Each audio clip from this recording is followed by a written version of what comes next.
यदि जन्म पत्रिका में बृहस्पति अष्टम भाव में बैठा हो तो क्या परिणाम प्राप्त होंगे, उसके विषय में आज हम लोगों ने देखना है। उसके लिए सबसे पहले हमें देखना होगा कि आठवें भाव में किन ग्रहों का अधिकार है। तो दो ग्रहों का अधिकार है, मंगल और शनि ग्रह। तो मंगल यहाँ पर गुरु का मित्र है, शनि शत्रु नहीं तो मित्र भी नहीं है। ऐसे में गुरु अपने कारक चीजों को कमजोर कर देता है, परंतु धन के लिए उत्तम साबित हो जाता है। ये ध्यान रहे, जन्म पत्रिका में अगर आप चाहें तो लाल किताब में इतने सुंदर सुंदर सूत्र दिए हुए हैं, उनको थोड़ा सा डिकोड करके गहराई में जाएंगे तो उन सूत्रों को आप वैदिक ज्योतिष में भी कहीं पर भी लगा देंगे तो चीजें फेल नहीं होंगी। जैसे अगर कुंडली में, वैदिक से मैं आपको समझा रहा हूं, वैदिक में कहीं पर भी बृहस्पति बैठा है और उस बृहस्पति को मंगल का साथ मिल जाए, बड़े ध्यान से समझना, मंगल ग्रह सपोर्ट कर दे, ध्यान रखना, ऐसा जातक दब के पैसा कमाता है। पैसा कमाने का विशेष सामर्थ्य ऐसे जातक के अंदर होता है। इसके वे अलावा बृहस्पति शनि का साथ दे दे या शनि बृहस्पति का साथ दे दे, व्यक्ति दिमागी रूप से बहुत ही गूढ़ विज्ञानी हो जाता है। तो इसीलिए अब यहां पर क्या हुआ, आठवां भाव मंगल का भी है और शनि का भी है, बृहस्पति जी महाराज आ गए। तो पहले चल करके देखते हैं कि लाल किताब उसके बारे में क्या बोलती है। लाल किताब क्या कहती है? बृहस्पति खाना नंबर 8, वक्त मुसीबत खुदाई मदद का मालिक, हर बला से बचाने वाला। अब ये कहता है जिसकी कुंडली में आठवें भाव में बृहस्पति हो तो ऐसा बृहस्पति खुदाई मदद करता है। खुदाई मदद कहते हैं गॉडली हेल्प, परमात्मा की मदद, ईश्वरीय मदद, उसे यहाँ पर खुदाई मदद कहा गया है। कि ऐसा व्यक्ति जब भी मुसीबत में फंसता है तो उसको भगवान की तरफ से मदद मिल जाती है। हर बला से बचाने वाला घर का बुजुर्ग, और वो अगर घर का बुजुर्ग होगा, ऐसा व्यक्ति अगर कोई घर का बुजुर्ग है तो हर बला से अपने घर को, अपने बच्चों को बचा करके रखता है। कब्रिस्तान का साधु जिसका सर राख से भर चुका हो, या तो ये होगा, या अगर वो सन्यास धारण कर ले, घर बार छोड़ करके दूर चला जाए, तो फिर वो जैसे हमारे ओगड़ लोग रहते हैं या जो नाथ संप्रदाय के लोग रहते हैं या नागा बाबा रहते हैं, अपने शरीर के ऊपर धूल जमा, वो भस्म जमा करके, उस तरह का सन्यासी होगा, यानी कि विरक्ति से भर जाएगा। आगे क्या लिखता है, बुजुर्गों का हो साथ जब रात करता, खजाना जर व माया आयु का बढ़ता। अब ये संदेश है उन लोगों के लिए जिनका बृहस्पति आठवें में है, कि अगर ऐसे लोग बड़े बुजुर्गों का साथ करते हैं, बड़े बुजुर्गों का साथ का मतलब होता है उनकी सलाह से काम करते हैं। कोई भी नया काम शुरू करना हो, कोई डिसीजन लेना हो, कोई बड़ा डिसीजन लेना हो, तो अपने बड़े बुजुर्गों की राय से अगर ऐसा व्यक्ति करता है, बड़े बुजुर्गों का सम्मान रखता है और उनके सानिध्य में रहता है, तो जर जर का मतलब होता है पैसा, रुपया पैसा। ये उर्दू का शब्द है, जैसे आप सुनते हो ना, जर जोरू जमीन, जर मैंने मनी, जोरू मीन्स वाइफ, जमीन इज अ प्रॉपर्टी, तो खजाना जर, वह माया आयु का बढ़ता। तो ये कहता है कि रुपया, पैसा, धन और आयु, ये चारों की चारों चीजें बढ़ती हैं उस व्यक्ति की। तो ये मैसेज है उन लोगों के लिए। उड़े खोपड़ी फिर भी जिंदा, सात फकीरी ना देगा, आठ बाबा ना बेशक बैठा, भेद गैबी बतला देगा। गैबी होता है वही रूहानी, छिपा हुआ, यह भी बतला देगा। बैठे शुक्र दो छह साथी, लावद होता ना वह होगा, दान सोने की लंका अपनी, शिवजी रावण को कर देगा। इसका तात्पर्य मैं आपको समझा देता हूं, जो नट सेल में लिखा है। अक्सर क्या देखा गया, ऑब्जर्वेशन क्या पाई गई है, जिन लोगों का बृहस्पति 8वें में होता है, अक्सर उनको अपना जन्म स्थान छोड़ करके दूर प्रदेश में जाकर के रहना पड़ता है। मैं शुद्ध हिंदी में समझा रहा हूं, लिखे हुए पे भी ज्यादा ध्यान ना दें। जिसके कारण कई बार माता पिता से दूर हो जाता है, या माता पिता की सेवा करने का उसे अवसर प्राप्त नहीं होता। अब यहाँ पर मैसेज छिपा हुआ है, जिसका भी बृहस्पति 8वें में हो, उसे अपनी जन्मभूमि छोड़ करके दूर जा करके बसना चाहिए, जिससे उसकी तरक्की उन्नति सुनिश्चित होगी। अब ये कहता है कि उस व्यक्ति को कई बार ह्यूमिलेशंस का सामना करना पड़ता है, क्योंकि लोग उसके बारे में कई तरह की अफवाहें फैलाते हैं। मंगल तथा शनि तथा मंगल के चौथे घर में होने से उसे विरक्त संन्यास धारण करने के लिए मजबूर होना पड़ता है। तो ये कहते हैं शनि और मंगल यदि चौथे भाव में इकट्ठे बैठ जाएंगे, तो उसे फिर जो हमने बात कही थी ना कि भस्म रमा लेता है शरीर के ऊपर, ऐसा साधु कब्रिस्तान का साधु बनता है। जो नागा बाबा लोग या अघोरी लोग जो होते हैं, ये अघोरी लोग भी अक्सर शमशान भूमि में ही अपना घर बनाते हैं। घर बनाने का मतलब वहां पे रहते हैं। तो उस तरह का संन्यास ऐसे लोग धारण करते हैं, या कभी कभी एकांतवास में रहते हैं घर बार छोड़ करके। पर अब जरूरी नहीं है कि वो नागा मतलब इस तरह के साधु ही बने। हो सकता है वो हमारे घर परिवारों में रहें, परंतु उनके अंदर डिटैचमेंट का भाव हो। जातक के साथ खास चीज क्या होगी, जातक की आयु लंबी होगी, शांत होगा, संयमित होगा। परंतु यहाँ पर बृहस्पति का मंदा फल उसके लिए मृत्यु कारक होता है। 8वें में यदि बृहस्पति बैठा है, तो बृहस्पति मंदा नहीं होना चाहिए। और मंदा कैसे देखते हैं, आपको हर क्लास में हम बताते हैं कि 2, 5, 9, 11, 12 में उसके शत्रु ग्रह राहु, बुध और शुक्र नहीं बैठे होने चाहिए। अगर बैठे होंगे तो बृहस्पति मंदा हो जाएगा, और बृहस्पति मंदा होगा तो फिर मृत्यु कारक हो जाता है, मतलब फिर लंबी आयु नहीं देगा।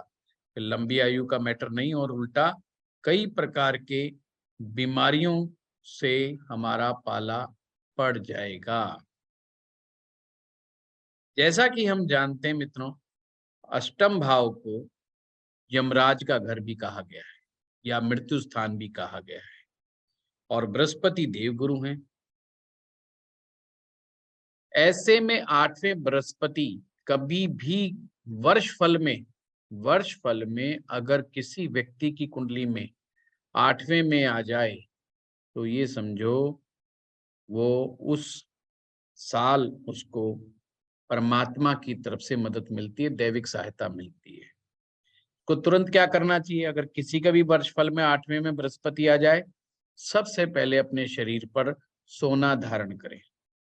तो आप में से कुछ लोग कह सकते हैं कि हमने सोना धारण किया हुआ, तो ऐसे में ये बताया गया है कि दूसरा नया सोना, कोई गोल्ड ले लो, छोटा मोटा गोल्ड ले लो, चाहे केवल छल्ला ले लो गोल्ड का, वो नया धारण करना। जो आपने गोल्ड कर रखा है धारण पहले से, वो तो चलेगा चलेगा, पर उस वर्ष के लिए आप एक नया गोल्ड ले लो और वो शरीर पर धारण कर लो, तो उनका भाग्य बढ़ने लगता है।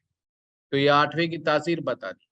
किसी की बाय बर्थ कुंडली में अगर 8वें में बृहस्पति है, तो उसको गोल्ड जितना शरीर पे धारण करेगा उतना ही उसका भाग्य बढ़ेगा। बृहस्पति 8वें वाले के बारे में और क्या कहा गया है? या तो उसके पिताजी 8 साल तक की आयु तक ही होंगे, मतलब जब तक वो 8 साल का होगा उसके बाद हो सकता है उसका पिता का सुख खत्म हो जाए। पर अगर ऐसा नहीं होता तो उम्र 80 साल होगी। तो शर्त यही कि बाप बेटा इकट्ठा नहीं रहेंगे, मतलब एक साथ रहने का योग नहीं बनता। अब एक और चीज बताई, क्या बताया है? यदि बृहस्पति 8वें में हो और कुंडली के चौथे भाव में बृहस्पति के मित्र होंगे। बृहस्पति का मित्र कौन है? सूर्य है, चंद्रमा है, मंगल है। यदि ये चौथे भाव में होंगे तो व्यक्ति जंगल में भी सोना प्राप्त करने की हैसियत रखता है, कि जंगल में भी चला जाएगा तो भी उसे गोल्ड मिलेगा। और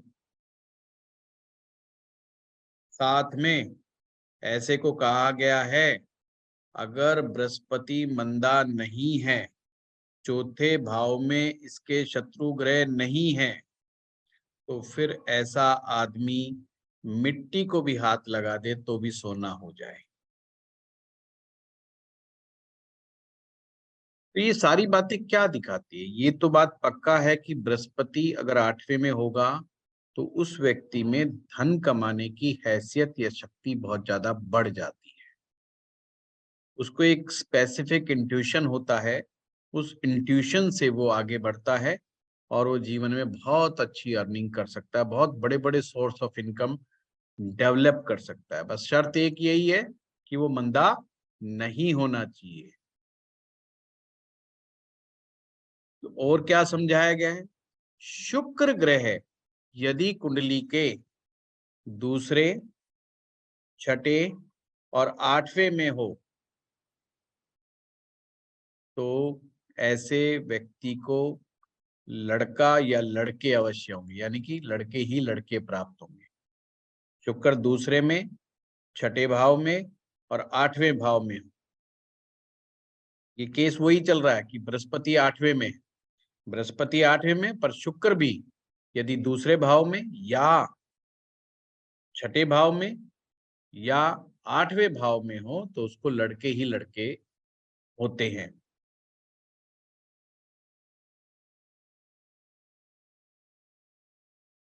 अब ये और क्या कहता है?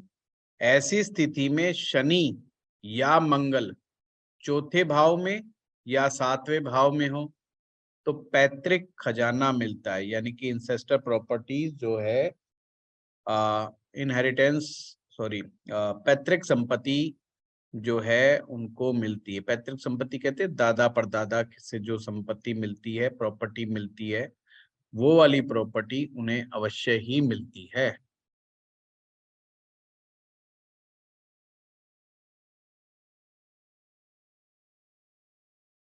और बुध भी मंदा हुआ तो आदमी बुजदिल होगा।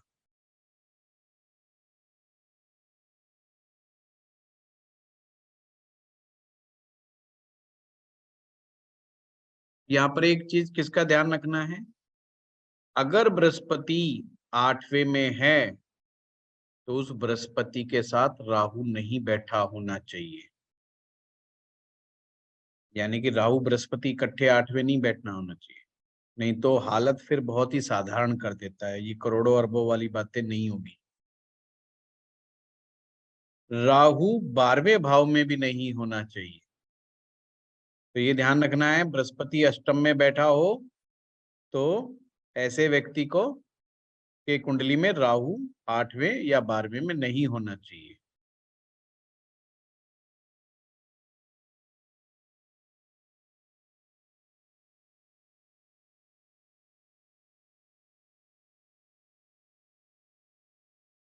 ये वही बात लिखी आगे, यदि 2, 5, 9, 11, 12 में बुध हो तो जातक बार बार जन्म लेने का दुख भोगे, यानी मोक्ष प्राप्त ना होगा। वही वाली बात है कि अगर बृहस्पति मंदा है तो उसको काफी कष्ट होंगे। इस जीवन में भी उसकी कम उम्र होगी, वह खुद शक्की स्वभाव होगा।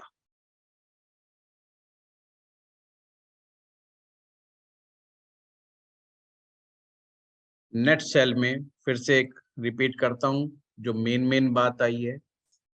अब ध्यान से सुनना है। अष्टम भाव में किसी के बृहस्पति बैठा है तो सबसे पहले चेक करना है कि वो मंदा नहीं होना चाहिए। अगर मंदा, कैसे चेक करेंगे? कुंडली के दूसरे भाव में, पांचवें में, नौवें में, 11वें में, 12वें में राहु, बुध, शुक्र नहीं होने चाहिए। अगर है तो बृहस्पति मंदा है। बृहस्पति मंदा है तो अच्छा खासा धन नहीं देगा। पर अगर ये कंडीशन अप्लाई नहीं होती, मतलब ये राहु बुध शुक्र नहीं है इन भावों में, तो बृहस्पति उम्दा रिजल्ट देगा, बृहस्पति अच्छे परिणाम देगा। अब यहाँ पर क्या चीज और जोड़ दी? चौथे भाव को जोड़ दिया, फोर्थ हाउस को जोड़ दिया। ऐसे में बृहस्पति के मित्र चौथे भाव में बैठे हो, यानी कि फोर्थ हाउस में सूर्य, चंद्र, मंगल जैसे ग्रह बैठे होंगे, तो फिर इंसान मिट्टी को भी हाथ लगाएगा तो सोना हो जाएगा। फिर वो जिस क्षेत्र में भी आगे बढ़ेगा, उस क्षेत्र में जीवन में बहुत पैसा कमाएगा। ये नटसेल में बात निकल करके आई है। और क्या निकल के आई है ध्यान देने वाली बात? कि जिसका भी बृहस्पति अष्टम में हो, उसको ठीक करने के लिए या और अच्छा बनाए रखने के लिए शरीर पर गोल्ड धारण करे। तो कोशिश करे कि अपने शरीर पर धीरे धीरे गोल्ड बढ़ाने का प्रयास करता रहे। चाहे किसी भी रूप में, रिंग के रूप में पहने, चैन के रूप में पहने, कड़े के रूप में पहने, वॉच भी पहने तो गोल्डन कलर की वॉच पहने, तो इससे उसका भाग्य बढ़ता है। ये मेन पॉइंट है। अगर बृहस्पति मंदा असर देगा तो ये ध्यान रखिए, चौथे भाव में फिर मंगल शनि इकट्ठे बैठ जाए या शनि भी बैठ जाए तो फिर डिटैचमेंट आ जाती है, और डिटैचमेंट आ जाती है तो वो सन्यासियों की तरह जीवन बसर करना शुरू कर देता है। ये भी अच्छा नहीं है। अभी अभी आपने देखा, शुक्र को इसमें साथ में जोड़ा कि दूसरे भाव में शुक्र, छठे भाव में शुक्र, 8वें भाव में शुक्र अगर होगा तो लड़के ही लड़के होंगे। ये एक स्पेशल कंडीशन है, ये ऑब्जर्वेशन के बेस के ऊपर है, पर ये रूल नहीं। रूल मैंने आपको बता दिया। अब हम बात करेंगे, अगर जिन लोगों की कुंडली में शुक्र गुरु 8वें में होते हैं, उनको क्या क्या कष्टों का सामना करना पड़ता है। जैसे हमने क्लास के शुरुआत में ही कही, भाई पिता से रिलेटेड कष्ट हो सकता है, पिता से वो दूर रह सकता है, हो सके पिता की सेवा करने का उसे मौका ना मिले, क्योंकि पहले ही फरमान है कि भाई आप अपनी जन्मभूमि छोड़ करके दूर चले जाओ, अपने पिता से दूर चले जाओ। या अगर मंदा असर है तो पिता या तो 8 वर्ष की आयु तक ही रहेंगे, और अगर बच गया किसी कारण, अच्छा वर्ष फल रहा, उस बार नहीं कोई दिक्कत आई, तो फिर 80 साल तक की। पर शर्त यह कि पिता के साथ नहीं रहना है। तो ये चीज हमने देखना है। तो कष्ट कौन कौन से आते हैं, आइए चलते हैं। जातक का पिता बीमार या मुसीबत में होगा, ये कष्ट है।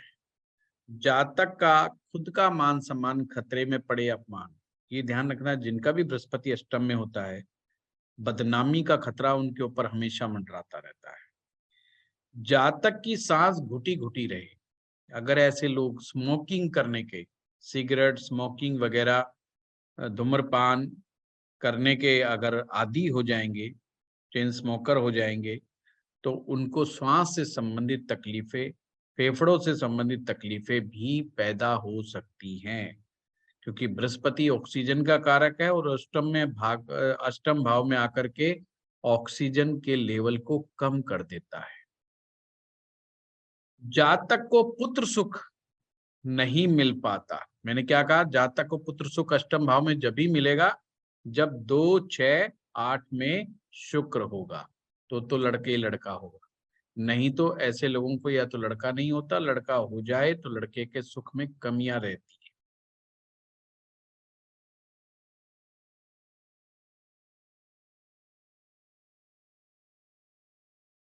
अब उपाय क्या लिखे इसमें? उपाय लिखे, पहला उपाय, बृहस्पति की वस्तुएं, चने की दाल, केसर मंदिर में देने से लाभ होता है।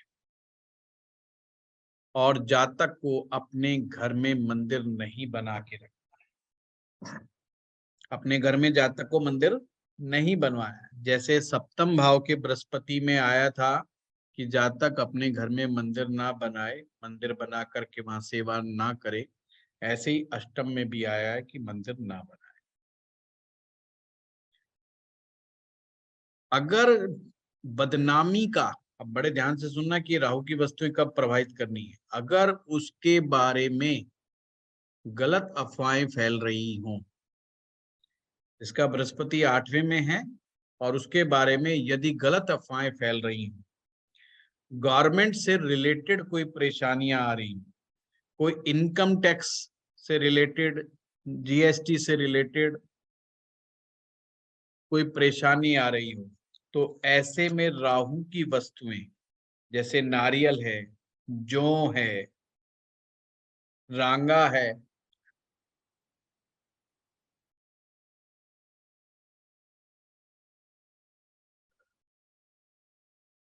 बहते जल में प्रवाहित करना चाहिए। ये कंडीशन बताइए कब करना है? जब उसके खिलाफ अफवाहें फैल रही हो, गवर्नमेंट से रिलेटेड तकलीफ आ जाए, खास करके इनकम टैक्स वगैरह, ये जीएसटी वीएसटी इनके चक्कर ज्यादा फंस जाए, तो उनको राहु की चीजों को जल प्रवाहित करना चाहिए। लिखा नहीं है फिर भी मैं बताता हूं यहाँ पर, मछलियों को, ऐसे में मछलियों की सेवा करने से, मछलियों को जौ के आटे की गोलियां बना करके खिलाने से भी लाभ होता है।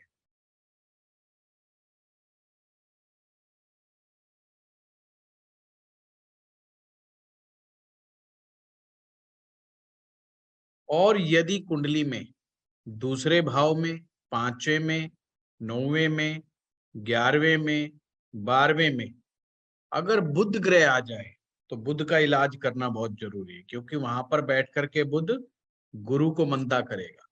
तो उसका इलाज करने की क्या है? एक तो स्टील का बिना जोड़ का छल्ला धारण करना है, स्टील का बिना जोड़ का, जिसमें जोड़ लगा हुआ ना हो, वो छल्ला धारण करना है। सर कौन सी उंगली में? ये सर या तो रिंग फिंगर में या सबसे छोटी उंगली में, कनिष्ठ का ठीक है सर। या अनामिका। सर बुध दूसरे, 5वें, 9वें, 11वें, 12वें में हो तब ना? जी जी जी, जब ही जब। हाँ जी।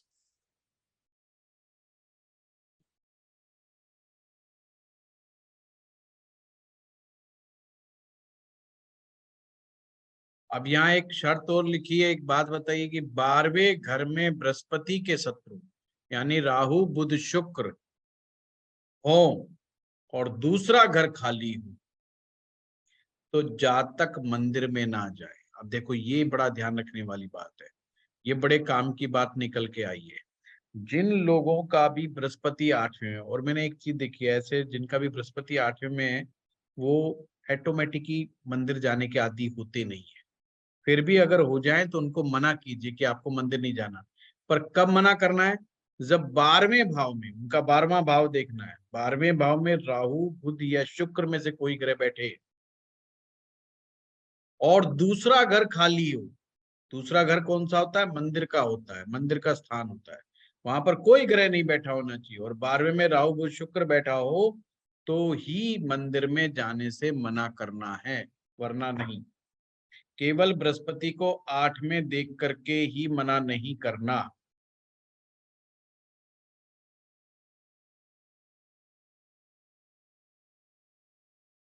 अगर पिता की तबीयत खराब हो तो शमशान भूमि में 8 पीपल के पेड़ लगाएं। यदि पिता की तबीयत खराब हो तो शमशान भूमि में 8 पीपल के पेड़ लगाएं और उसकी देखभाल करें।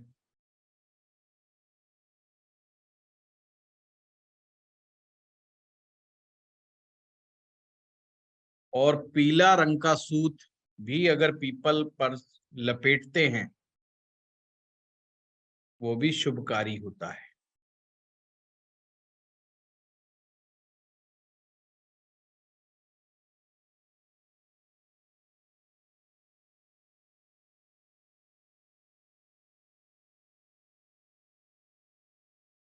और क्या उपाय हो सकता है? जब भी 8वें में बृहस्पति हो तो ऐसे व्यक्ति को सूर्य, चंद्रमा और मंगल, ये 3 ग्रहों को प्रबल बना करके रखना चाहिए, मतलब इन्हें कमजोर नहीं होने देना चाहिए।